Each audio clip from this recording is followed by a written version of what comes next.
जब जुल्म करने वाला जुल्म करता है और देखने वाला चुप रह जाता है तो जुल्म बढ़ता है। ये बिल्कुल जुल्म को बढ़ावा देने जैसा होता है। One who remains silent after seeing oppression encourages oppression. Syed Abdul Malik Badreddin al Houthi की बात आज की स्थिति पर बिल्कुल सटीक बैठती है। अगर अरब देश इजराइल के आक्रामक रवैये पर केवल निंदा करते रह जाएं, केवल उसको डिप्लोर करते रह जाएं, कंडेम करते रह जाएं, तो यह रवैया और ज्यादा घातक हो जाएगा। समय आ गया है कि अब अरब दुनिया एकजुट होकर एक मजबूत और असरदार मोर्चा बनाए।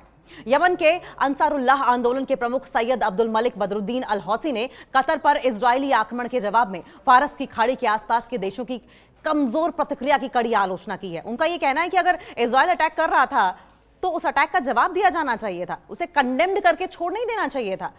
तमाम मुस्लिम देशों को एक साथ आना चाहिए था, इजराइल को जवाब देना चाहिए था। और ये जो लापरवाही रही, जो इग्नोरेंस रही अरब देशों की, यही इजराइल की मजबूती का कारण बनती गई। इजराइल हिमाकत करता गया, इजराइल की गुस्ताखियों में तेजी आती चली गई।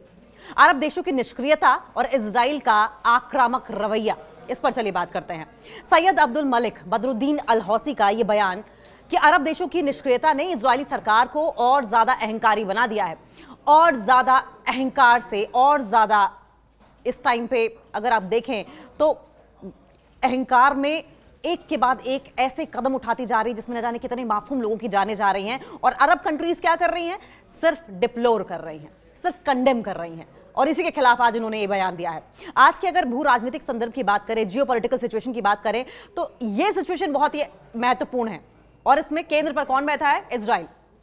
इजराइल के हमले और अग्रेसिवनेस की अगर बात करें तो इजराइल ने पिछले कुछ सालों में कई बार अलग अलग अरब देशों या फिर अलग अलग गुटों पर मिलिट्री एक्शंस किए हैं, मिलिट्री हमले किए हैं, जिसमें अगर मेनली बात करें तो गाजा पट्टी, फिलिस्तीन, लगातार बमबारी की, नागरिक क्षेत्रों पर हमले किए, फिलिस्तीनी लोगों के जीवन को संकट में डाला।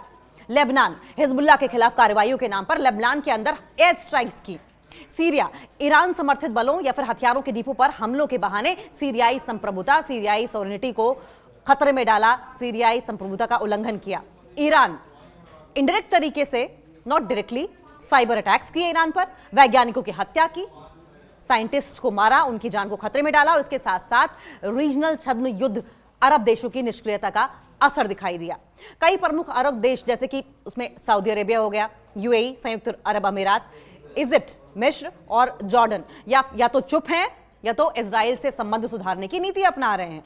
और ये उनका रवैया जो है, इससे क्या होगा? इजराइल को खुली छूट मिलेगी आगे। और पीछे की अगर बात करें, पास की, तो इजराइल को खुली छूट मिलती रही है। जब बड़े अरब देश पब्लिकली, सार्वजनिक तरीके से विरोध नहीं करते या इजराइल पर दबाव नहीं बनाते तो उसे ये लगता है कि वो कुछ भी कर सकता है, मनमाना कोई भी फैसला ले सकता है, कहीं भी अटैक कर सकता है, न जाने कितने मासूमों की जान ले सकता है, मौत के घाट उतार सकता है। फिलिस्तीन की स्थिति और बिगड़ गई है इस रवैये की वजह से। समर्थन के अभाव में फिलिस्तीनियों के पास कम संसाधन और कम वैश्विक समर्थन रह जाता है।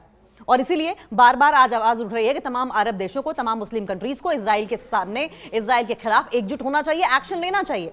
अरब जनता और सरकारों के बीच के डिस्टेंस की अगर बात करें तो जनता फिलिस्तीन के समर्थन में है, लेकिन सरकारें ट्रेड, पॉलिटिक्स के हितों को प्राथमिकता दे रही हैं। वो ट्रेड को प्रायोरिटाइज करती हैं, पॉलिटिक्स को प्रायोरिटाइज करती हैं, जिससे कि और ज्यादा डिससेटिस्फैक्शन पैदा हो रहा है।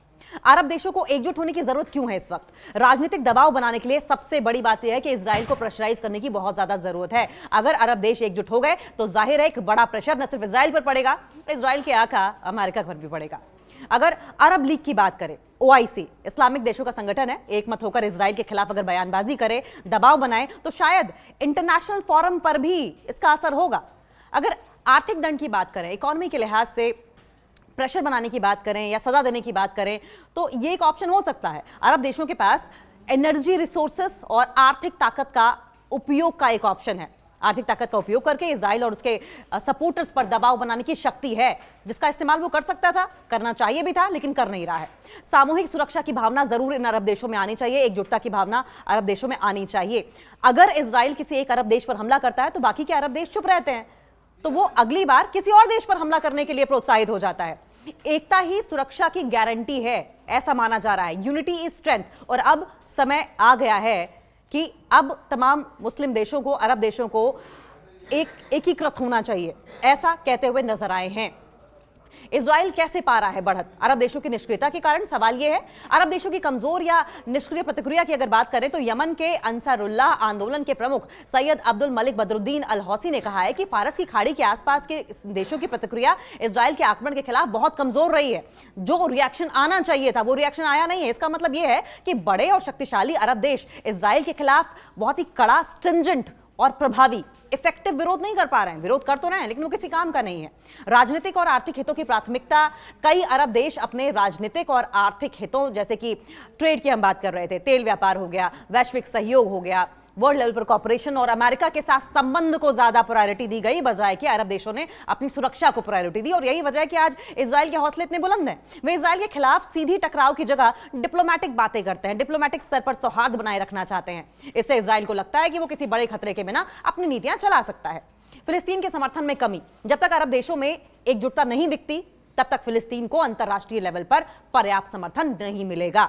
इजराइल इस कमजोरी का फायदा उठाकर गाजा पट्टी और इसके साथ साथ जो बाकी के इलाके हैं, अन्य क्षेत्रों में मिलिट्री एक्सरसाइज, मिलिट्री एक्शंस को बढ़ाता रहेगा।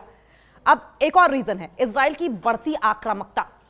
इंटरनेशनल लेवल पर अगर बात करें तो अंतर्राष्ट्रीय स्तर पर दबाव कम होने की वजह से इजराइल अपने मिलिट्री और राजनीतिक पॉलिटिकल एक्शंस को और भी ज्यादा अग्रेसिव बनाता चला जा रहा है, दिन पर दिन अग्रेसिव बना रहा है। और यह आक्रामकता सुरक्षा, बस्ती विस्तार और पड़ोसी देशों पर हमलों के रूप में सामने आती है।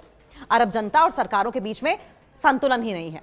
अरब जनता की अगर बात करें और सरकारों की बात करें तो एक आपसी सामंजस्य जो देखने को मिलता है वो दिखाई नहीं देता है। अरब जनता आमतौर पर फिलिस्तीन के पक्ष में होती है और इजराइल की कार्रवाई के खिलाफ होती है, लेकिन सरकारें अक्सर देखा गया है कि राजनीतिक समझौतों, रणनीतिक फैसलों में ही उलझी रहती है और इस असंतुलन का फायदा इजराइल उठा रहा है। तो इजराइल अरब देशों की राजनीतिक उदासीनता और कमजोर प्रतिक्रिया, कमजोर रिएक्शन का फायदा उठा रहा है। इससे वो और ज्यादा स्ट्रांग हो रहा है, और ज्यादा अहंकारी हो रहा है। उसे ये लग रहा है कि वो कुछ भी कर सकता है मनमाने तरीके से। अगर अरब देश समय रहते एकजुट होकर कड़ा रुख अपनाएं तो ही इस संतुलन को सुधारा जा सकता है। लेकिन सवाल यह भी है कि इजराइल कैसे पा रहा है बढ़त, कैसे उसके हौसले इतने बुलंद हैं? अरब देशों की निष्क्रियता के कारण क्या है? देखिए, अरब देशों की कमजोर निष्क्रिय प्रतिक्रिया, वो रिएक्ट तो करते हैं लेकिन इतने प्रभावी ढंग से, इतने इफेक्टिव तरीके से रिएक्ट नहीं करते हैं कि इजराइल की हेल्थ पर किसी भी तरह का कोई असर पड़े। यमन के अंसारुल्लाह आंदोलन के प्रमुख Syed Abdul Malik Badreddin al हौसी ने कहा है कि फारस की खाड़ी के आसपास के देशों की प्रतिक्रिया बहुत ही कमजोर है। इजराइल इसका फायदा उठा रहा है। इसका मतलब यह है कि बड़े और शक्तिशाली अरब देश इजराइल के खिलाफ कड़ा और प्रभावी विरोध प्रदर्शन नहीं कर रहे हैं। कई अरब देश अपने राजनीतिक और आर्थिक व्यापारों के चक्रों में पड़े रहते हैं और सीधे टकराव से बचते हैं। डिप्लोमेटिक लेवल की बातें, स्ट्रेटेजिक लेवल की बातें करते हैं और किसी बड़े खतरे के बिना अपनी नीतियों को चलाए रखने देना चाहते हैं। और इसी का फायदा उठाकर अब इजराइल जो है वो और ज्यादा मजबूत तरीके से अटैक कर रहा है। इजराइल को इस बात की परवाह ही नहीं है कि एक्शन का रिएक्शन भी मिल सकता है, रिटेलिएशन भी मिल सकता है। मुस्लिम देशों के खिलाफ उसकी जो कॉन्ट्राडिक्शन है, उसके एक्शंस और उसकी बातों में दोहरी नीति जो झलकती है, उससे क्षेत्रीय शांति के लिए सबसे बड़ा खतरा पैदा हो रहा है। अमेरिका की ये दोगली नीति, ये कॉन्ट्राडिक्टरी रवैया मुस्लिम देशों के बीच गहरी नाराजगी, अविश्वास और टेंशंस को बढ़ावा देता है। अगर अमेरिका सच्चे अर्थों में शांति चाहता है तो उसे अनबायस तरीके से एक बैलेंस्ड रोल निभाना पड़ेगा, तब जाकर इजराइल और अरब देशों में जिस तरीके से टेंशन चल रहा है वो खत्म होगा। लेकिन सच्चाई यही है कि अरब देश अगर साथ आ गए तो इजराइल को झुकना ही पड़ेगा।